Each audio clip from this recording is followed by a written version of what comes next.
বিস্ময়কর হলেও সত্য যে সৌদি আরবে এখনও তৃতীয় খলিফা হজরত ওসমান রাদিয়াল্লাহু তাআলা আনহুর নামে দলিল করা প্রপার্টি রয়েছে ব্যাংক অ্যাকাউন্টও।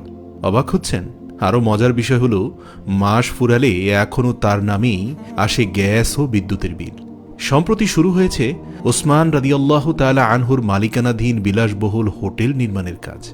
অবাক করা এই ঘটনার বিস্তারিত জানতে ইতিহাসের পথ ধরে আপনাকে একটু পেছনে নিয়ে যেতে চাই। আসলে ঘটনার সূত্রপাত রাসূল সাল্লাল্লাহু আলাইহি ওয়াসাল্লামের যুগে। মহানবী সাল্লাল্লাহু আলাইহি ওয়াসাল্লাম নবুয়াত প্রাপ্তির ১৩তম বছর। মুসলমানেরা মাত্র মক্কা ছেড়ে মদিনায় এসেছেন। অচেনা পরিবেশে দেখা দেয় সুপেয় পানির তীব্র সংকট। মদিনায় বেরেরুমা বা রুমার কূপ নামে ইয়াহুদীদের একটি কূপ ছিল। ইয়াহুদীরা এ সুযোগে কূপের পানি মুসলমানদের কাছে চড়া দামে বিক্রি করতে শুরু করল। সাহাবারা রাসূল সাল্লাল্লাহু আলাইহি ওয়াসাল্লামকে এই বিষয়ে অবগত করলে তিনি বলেন, তোমাদের মধ্যে কে আছো যে এই কূপ মুসলমানদের জন্য ক্রয় করে দিবে? মুসলমানদের এই কূপ যে খরিদ করে দেবে, আল্লাহ তাকে জান্নাতে ঝর্ণা দান করবেন। সুবহানাল্লাহ।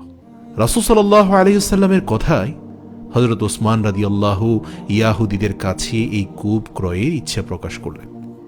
কুচক্রী ইয়াহুদীরা তার প্রস্তাব ফিরিয়ে দিলে তিনি বলেন, আচ্ছা যাও, পুরো কূপ বিক্রি করো না, অন্তত অর্ধেক বিক্রি করো। মানে হচ্ছে, একদিন কূপের মালিক তুমি হবে আর আরেকদিন আমরা হব। ওসমান রাদিয়াল্লাহু এই প্রস্তাবে ইয়াহুদী খুশি হয়ে গেল। অর্ধেক কূপ বিক্রি করল দ্বিগুণ দামে। ওসমান রাদিয়াল্লাহু তাআলা আনহু অর্ধেক কূপ ক্রয় করে বিনামূল্যে পানি বিতরণ করতে লাগলেন। লোকজন ওসমান রাদিয়াল্লাহুর ক্রয় করা নির্ধারিত দিনে বিনামূল্যে পানি সংগ্রহ করত এবং পরের দিনের জন্য পর্যাপ্ত পরিমাণে মজুত করে রাখত। আর ইয়াহুদীর দিনে কেউ পানি সংগ্রহ করতেও যেত না। ফলে তার পানির ব্যবসা মন্দা হওয়ায় নিজেই পুরো কূপ বিক্রির জন্য ওসমান রাদিয়াল্লাহুর কাছে প্রস্তাব পেশ করলেন। ওসমান রাদিয়াল্লাহু তাআলা আনহু ৩৫,০০০ রৌপ্য মুদ্রায় পুরো কূপটির মালিকানা মুসলমানদের জন্য ওয়াকফ করে দিলেন। এ সময় এক ধনী লোক ওসমান রাদিয়াল্লাহু থেকে কূপটি দ্বিগুণ দামে খরিদ করতে চাইলে তিনি বলেন, আমার চাহিদা এর চেয়েও আরও অনেক বেশি। লোকটি মূল্য বাড়িয়ে বলতে লাগল। ওসমান রাদিয়াল্লাহু জবাবে শুধু একটি কথাই বললেন, আমার চাহিদা এর চেয়েও আরও বেশি।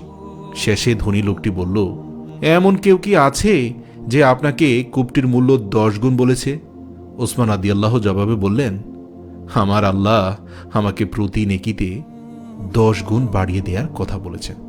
হযরত ওসমানের শাসনামলে এই কূপের চারপাশে খেজুর বাগান তৈরি হয়। সময়ের চাকা ঘুরে বহু উত্থান পতনের পর সৌদি রাজ পরিবার সৌদি আরবের রাজ সিংহাসনে বসার সময় এই বাগানে খেজুর গাছের সংখ্যা ১৫৫০টিতে পৌঁছায়। সরকার বাগানের চারদিকে দেয়াল তৈরি করে দেয়। এই ভূসম্পত্তি ওসমান রাদিয়াল্লাহুর নামে দলিল করে দেয় এবং তার নামে খুলে একটি ব্যাংক অ্যাকাউন্ট। সৌদির কৃষি মন্ত্রণালয় এই বাগানের খেজুর বিক্রি করে অর্জিত অর্থ ওসমান রাদিয়াল্লাহুর অ্যাকাউন্টে জমা রাখে। সঞ্চিত অর্থ দিয়ে মদিনায় একটি বড় প্রপার্টি ক্রয় করা হয়েছে, যেখানে হোটেল ওসমান বিন আফফান নামে একটি আবাসিক হোটেল নির্মাণের কাজ চলছে। সুবহানাল্লাহ। এই হোটেল থেকে প্রতি বছর ৫০ মিলিয়ন রিয়াল আয় হবে বলে আশা করছে সৌদি সরকার। এই অর্থের অর্ধেক অসহায় দুস্থদের মানবতার সেবায় ব্যয় করা হবে, যেমনটি ওসমান করতেন, আর অর্ধেক হযরত ওসমান রাদিয়াল্লাহুর ব্যাংক অ্যাকাউন্টেই জমা হবে। ওসমান রাদিয়াল্লাহু এর দান আল্লাহ এমনভাবে গ্রহণ করে নিয়েছেন যে কিয়ামত পর্যন্ত তা চালু থাকবে।